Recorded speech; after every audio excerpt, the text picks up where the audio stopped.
La pujada d'impostos. Heu enganyat a la gent, però d'una manera espectacular. O sigui, a mi se'm cauria la cara de vergonya treure diners del romanent per pagar els asfaltats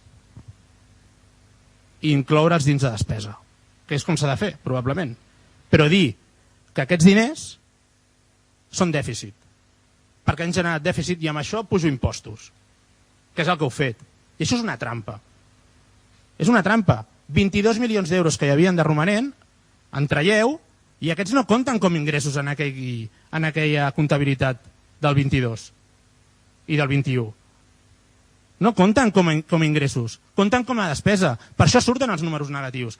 I preteneu enganyar la gent ficant a la revista una imatge fantàstica, perquè després dieu que no feu servir la revista i que la CUP ho ha criticat des de fa molts anys, que tots els que heu governat heu estat agafant la revista i l'heu estat fent anar com us ha donat la gana. Veu fotre això a la revista? Us en recordeu? L'heu vist? No, Carme? Això ho heu publicat a la revista.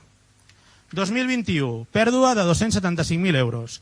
2022, pèrdua de 2.832.000 euros. Això no és veritat. Computen com a dèficit? Sí, però això no és un argument perquè digueu que no hi ha diners i que hagueu de pujar els impostos a la ciutadania. Us hauria de caure la cara de vergonya per fer aquestes coses. Perquè esteu jugant amb la gent en una situació molt complicada, en una situació d'increment de la despesa per part de les famílies que a sobre els incrementareu més amb els impostos. Per exemple, i a part que expliqueu coses, veu dir a la revista que als comerços els hi pujaven només 8 euros. Veu posar això a la revista, 8 euros. L'impost de locals comercials. I no és veritat que els hi pugeu 8 euros. Heu passat de 146 euros a 190. Això no són 8 euros. O sigui, no sé què és el que heu publicat. Bueno, no sé, respongueu a tot el que he dit, ja us he fotut la xapa, però això serà cada ple, ja us aviso.